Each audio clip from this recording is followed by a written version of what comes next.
yang ini untuk EKG dasar. Jadi saya kira teman-teman udah membuka semua ya, buka semua file yang sudah saya bagikan. Oke,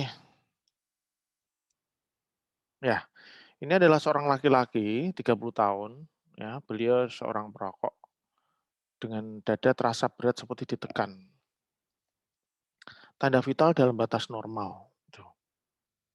Kira-kira kalau teman-teman membaca ECG ini iramanya sinus ya, jelas ya, karena 1P diikuti 1 GRS, 1P diikuti 1 GRS, 1P diikuti 1 GRS ya. Irama sinus berapa kali per menit? Kurang lebih 75 kali per menit. Aksesnya normal enggak? Lihat di lead 1, lihat di AVF sama-sama positif berarti aksesnya normal. Kemudian kita melihat PR intervalnya masih normal ya, kurang dari 5 kotak. Kemudian QRS lebar, ada enggak di V1? Enggak ada. Di V6 enggak ada, artinya kita melihat ada tidaknya RBBB sama ada tidaknya LBBB ya. Langkah ke-6 kita melihat ada hipertrofi apa enggak.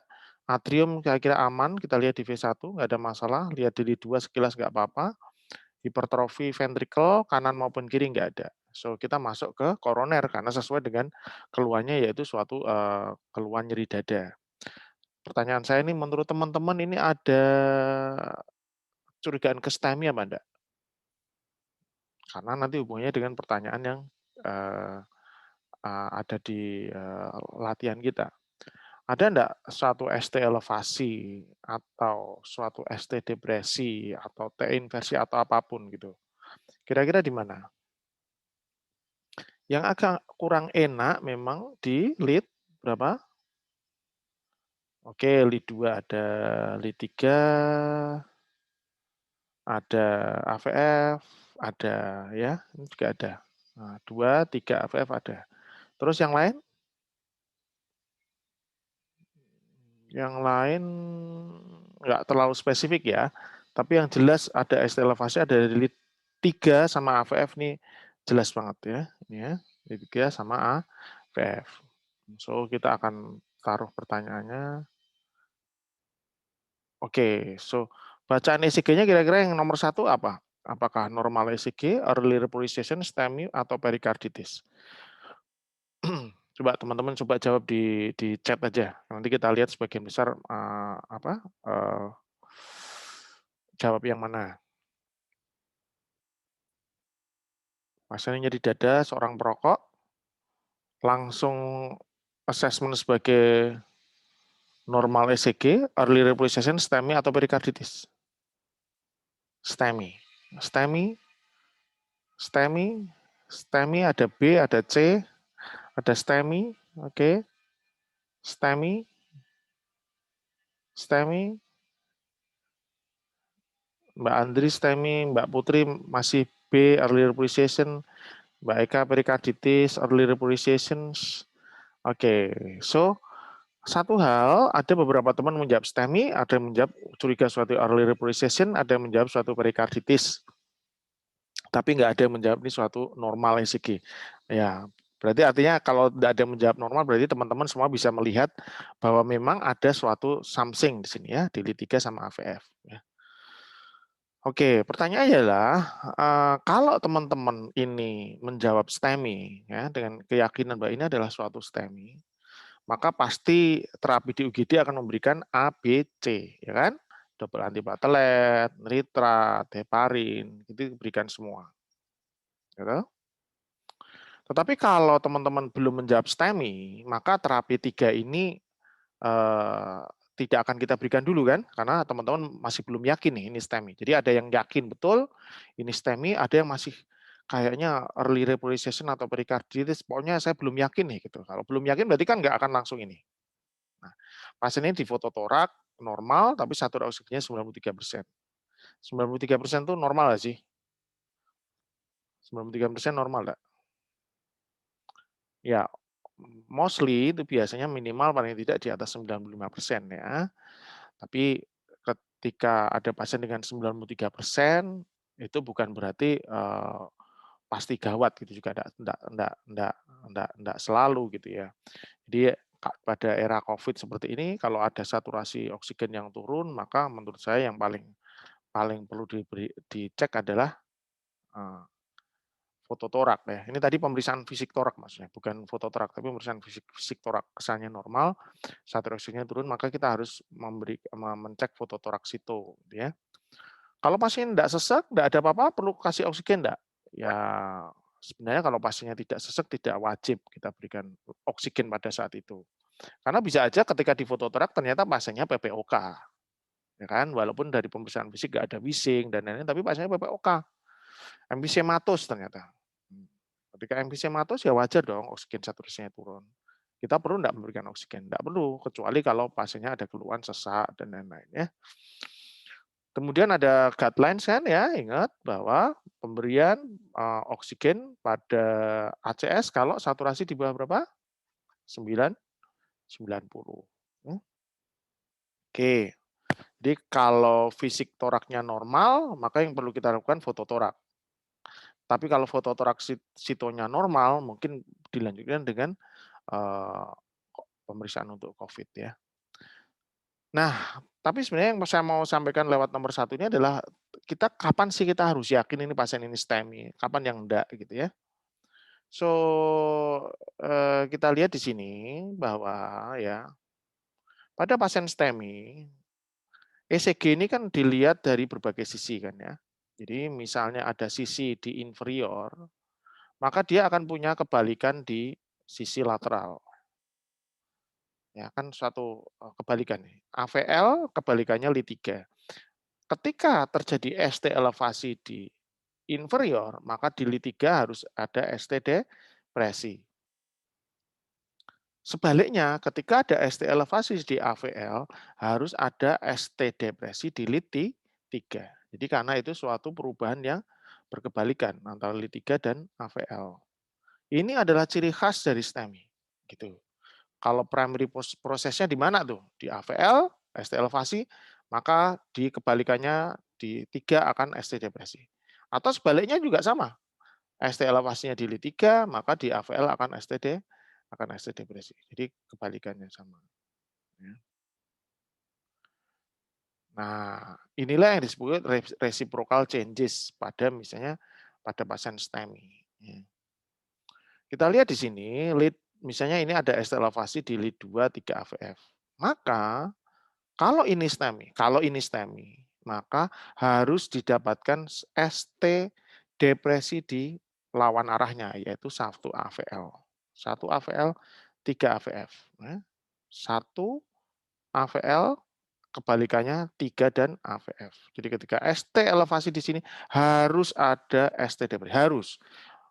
Sensitivitasnya di atas 90%. Saya lupa berapa persen, tapi di atas 90%. Ketika tidak ada resiprokal, maka kemungkinan bukan STEMI.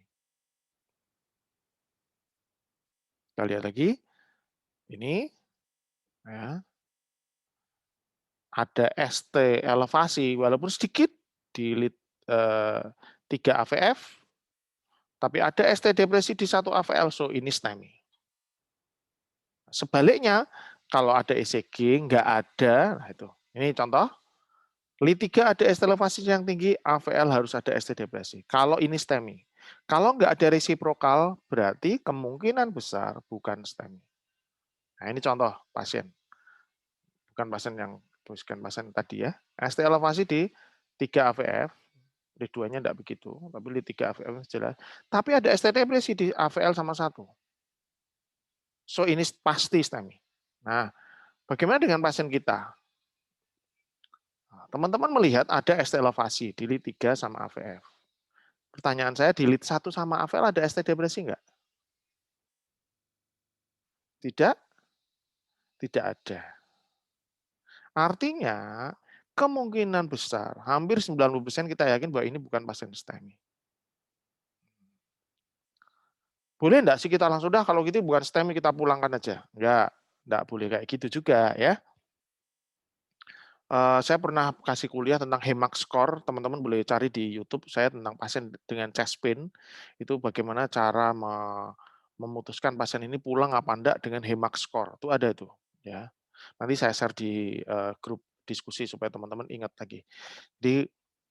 Ini bisa dengan ini kita hampir 90% yakin ini bukan STEMI karena enggak ada suatu reciprocal changes. Terus apa yang harus kita berikan sama pasien ini? Nah, sebentar. Jadi karena kita yang benar adalah sebenarnya kita tidak yakin, jadi kemungkinan adalah suatu early repolisation, kemungkinan besar. Ini semua tidak kita berikan. Nah, ini mungkin kita foto toraksito. Kalau foto toraksitonya normal nanti kita cek ini tetap. Nah, yang kita butuhkan semua adalah ini. Serial ECG, troponin, dan kalau perlu echo. Tapi sebenarnya diwakili oleh serial EKG dan troponin sudah cukup untuk mengeksklud. Echo sifatnya tidak sangat wajib, tapi serial EKG perlu. Berapa menit sih serial EKG? Ada beberapa guideline, ada satu guideline kalau saya bilang dia 30 menit. Harus dicek ulang. 30 menit dicek ulang. Troponin harus segera diambil. Masalahnya adalah kadang-kadang ya maaf ada asuransi yang kalau kita ngecek troponin terlalu mahal, kita nggak bisa atau rumah sakitnya nggak ada troponin. Ya minimal serial ECG. Ya. Serial ECG kita bisa lakukan ketika ada ECG dengan yang tadi itu. Dan kita pikirkan bahwa ini mungkin suatu varian normal, kemungkinan suatu early repolarisasi. Nah ini saya kasih singkat aja tentang benign early repolarizations ya. Memang yang khas pada benign early repolarization adalah ini ada gambaran, nah ini, nah, kayak pancing, gitu. Tik tik tik tik, nah itu pancing, pancing ikan. Nah ini yang khas banget kayak seperti ini. Terus, nah ini di sini V4 nih paling khas di sini. Kalau ada kayak gini, nah ini kemungkinan besar adalah suatu early repolarization. Tetapi saya sendiri tidak menyarankan bahwa begitu dapat ini dan pasien casun langsung Anda pulangkan. Saya tidak menyarankan gitu. Tetap menurut saya perlu serial ECG. Minimal setengah jam atau kalau memungkinkan 2 kali setengah jam, kemudian 1 jam kemudian. Jadi observasilah pasien ini sekitar 2 jam di UGD. Ya, pastikan bahwa tidak ada perubahan ECG. Itu minimal, menurut saya sih observasi minimal 2 jam di UGD. Nah, karena ada beberapa benign early revolution yang tidak kayak tadi, yang khas banget yang kayak gini ada ininya, kadang-kadang enggak ada ya. Jadi kemungkinan pasien tadi kalau kita ikuti, sayangnya nggak ada laporan tentang ECG lanjutannya ya, tapi kita hampir yakin bahwa itu bukan STEMI, karena jelas tidak ada suatu reciprocal changes. Nah, oke, sekarang pasien berikutnya adalah ini. Ternyata ini sudah ketutup duluan ya, keliru saya. Di ini tak anu dulu.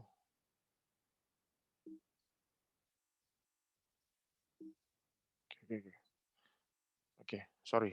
Jadi pada ECG ini pasien ini, aduh, ini sebenarnya harusnya enggak tak kasih ini dulu ya. Tapi intinya pada pasien ini yang khas itu adalah ada ST elevasi kan ya, di V2 dan V3.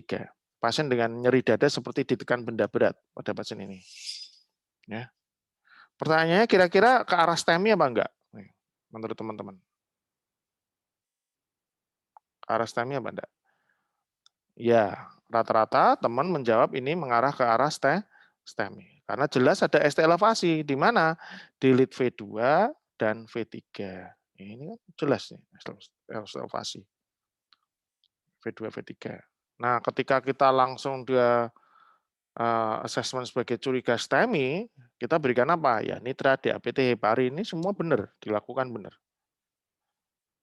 Cuma pertanyaan, jadi nomor 5 ini jawabannya adalah kita curiganya ke STEMI. Dan itu setuju. Karena jelas ini di V2 tinggi banget di sini. Ini V3 di sini tinggi banget.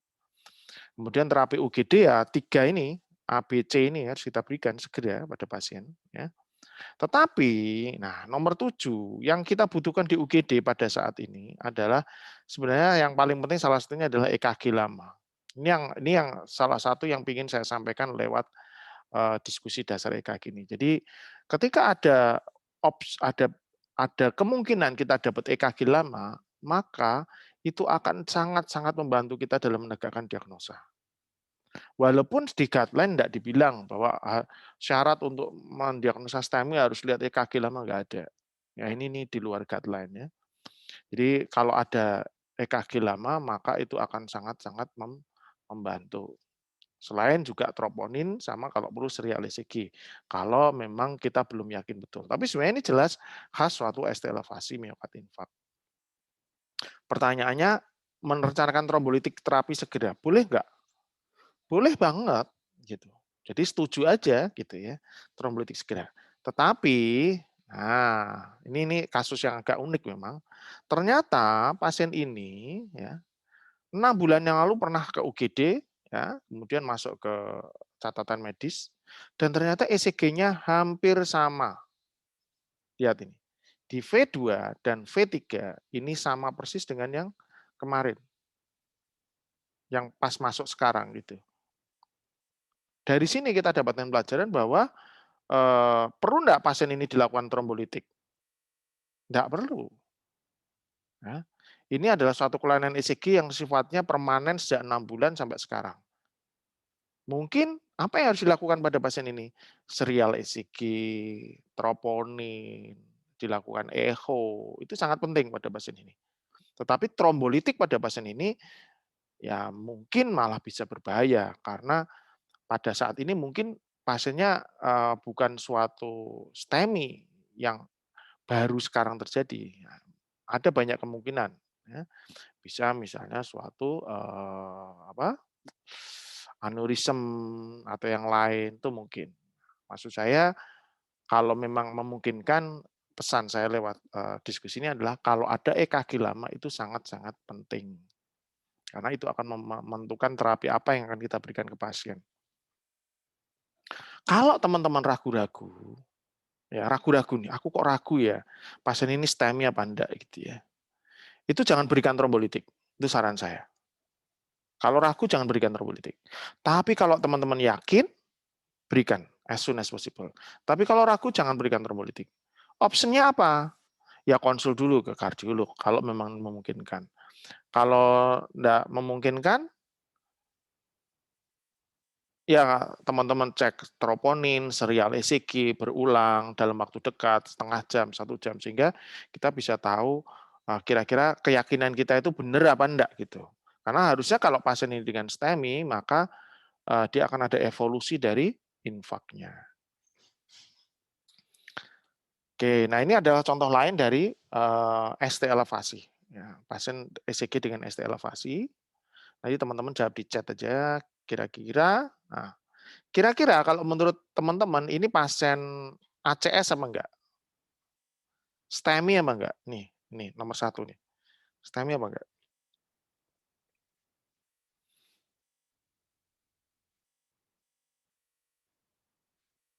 STEMI, Mas Putra, STEMI, ada yang lain? 3 jawaban nanti saya beri kuncinya. Mbak Arina, oke, STEMI, satu lagi. Mbak Putri STEMI, very good. Ini benar-benar betul STEMI. Karena kita lihat, ini ada slightly ST elevation di sini ya. Tapi ingat, ini nggak ada resiprokal ya, di 1 sama AVF ya, jadi inferior enggak masalah. Yang jadi masalah adalah yang di V1, V2, dan V3. Karena jelas ini suatu STEMI, ada suatu ST elevasi di sini. Ini STEMI. Jangan bilang ini suatu early repolysis ya, enggak boleh ya. Oke, kita lanjut soal nomor 2. Kalau menurut teman-teman, ini STEMI apa enggak? Ayo.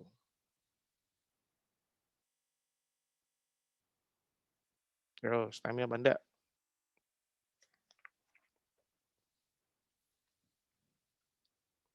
Kasih trombolitik apa enggak? Nah, itu pertanyaan deh. Kasih trombolitik apa enggak? Ayo, pasiennya jangan nyeri dada. Ini nyeri dada, jelas ada faktor risiko. Nah, faktor risikonya apa? Ya, diabetes lah misalnya. Ini nyeri dada. Kamu langsung kasih trombolitik apa enggak? Coba saya akan enggak. STEMI, beri trombolitik. Oke, saya akan coba interaksi sama teman-teman ya. Mungkin Mbak, siapa yang tadi udah jawab?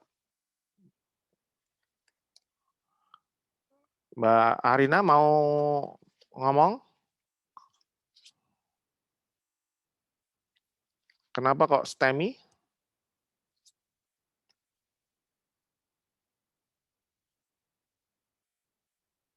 Enggak?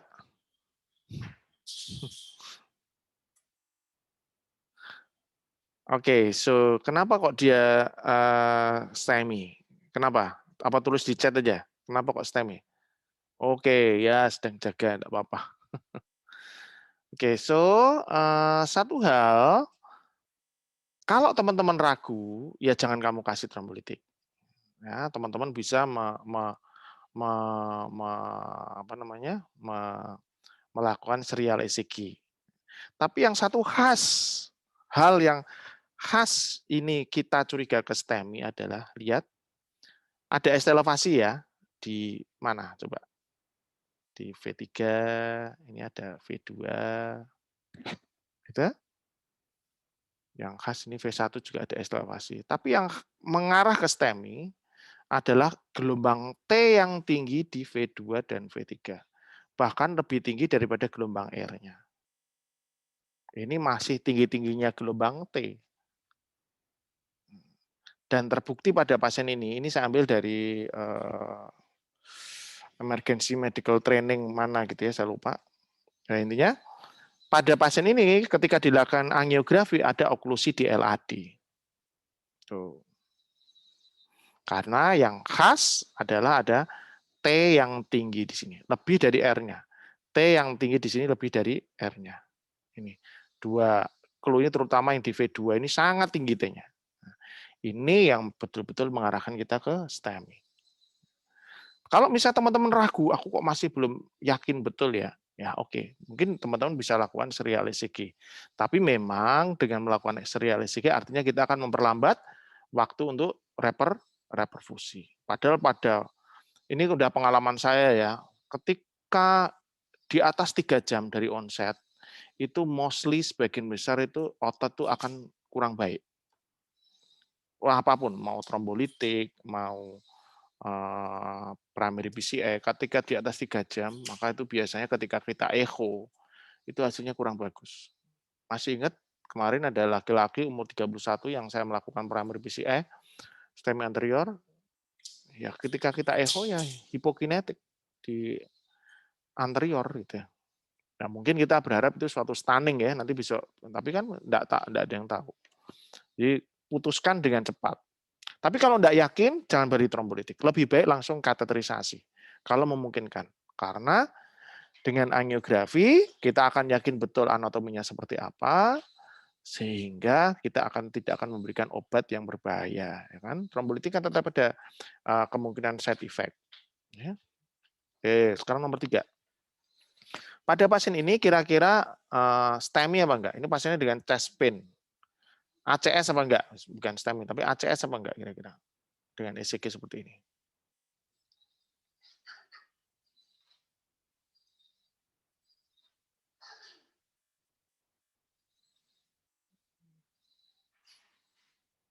Enggak ada yang jawab?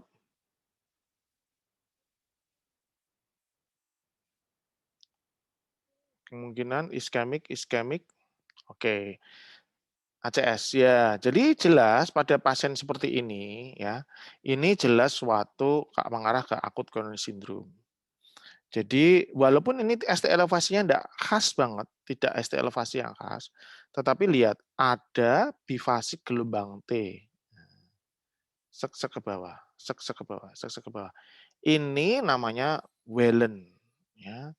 Wellen sign atau Wellen syndrome. Nah, ini adalah khas untuk suatu ada lesi di proksimal LAD. Ya.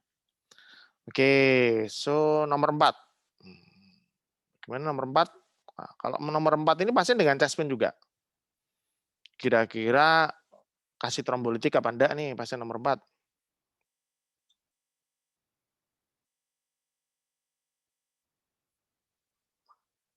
Tidak,